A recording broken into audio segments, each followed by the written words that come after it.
Babayi ginakabig high value target na dakpan matapos makuhaan sang kapin 350,000 pesos nga balor sang iligal nga droga. Aring report.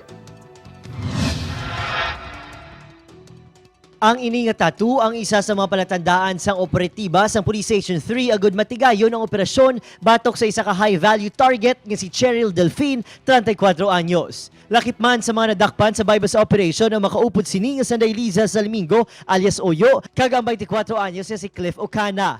Narekober sa operatibang 18 tanan ka sachets ang ginapatyan shabu sa mga naaresto. Ginabanta nga may street value ini nga 350,000 pesos. Duha ka gabi nga nagpulaw ang operatiba sa Police Station 3 anti sa dayon ang operasyon. Ginakabig madanlog ang mga subject nga masami nagasaylo-saylo sa boarding house. Sa interview to sa ila, no, siyempre, no, kinanglanon nilang kwartang dako.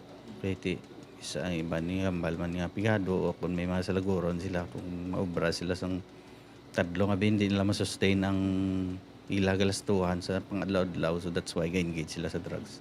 Wala nagatubang sa kamera ang mga nadakpan sa soisyon sang ila abogado. Hindi lang kami mag-comment.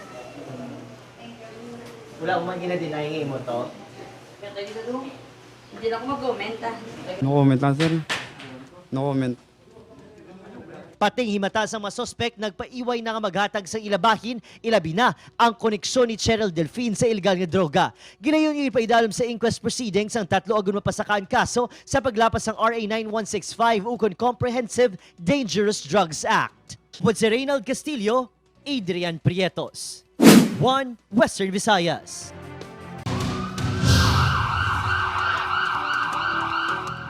Duha ka mga ginapasuni drug personality sa Bacolod City ang Dakop sa operasyon sa Police Station 2. Yaring balita ang aton gintutukan.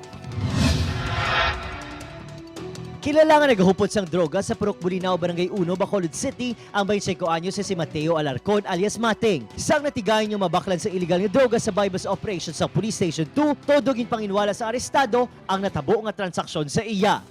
Gagamit ka. Wala kayo gagamit. Gabaligya ka. Sa una pa na yan. Subong yan, nga matsyag mo nga gindakop ka naman liwan. Uring-uringan, naguro nga monitor Sa una, sa dire. Anong tanan ka sachets ang ginapatyan droga na recover kay Mating. Samtang sa dalan sa San Juan Purok Pilit, Barangay 6, ginakaalarma sa mga residente ang masaming naga-iskandalo nga si Benjo Jose, 20 anyos. Bit-bit ang patalom, ginbaligya sini ang iya kaisog sa iya makaingod. Ginayon niya nagresponde ang kapulisan. Nakuhaan ini sa ginapatyan shabu kag ginapasuni high sa droga sang nagtugag gamo sa barangay. Sugo mo lang ko mabakal sa balik ko, ginarangan mo lang ko nila. Gilaot mo ko nila. Di wala mas lamin nakuha sa akon, pandidam lang ko nila ya shabu kag kutsilyo. With regards sa aton nga magpadayon ng Japon na suporta sa aton nga PNP para with regards sa aton nga campaign against all forms of criminality, labi na kitang illegal drugs, kabay patan ni magpadayon ng suporta sa aton nga komunidad sa PNP. Si Mating kag San Jose ang nahunong subong sa karsel sa Police Station 2 sa paglapas ng RA 9165. With si Reynald Castillo, Adrian Prietos. 1 Western Visayas.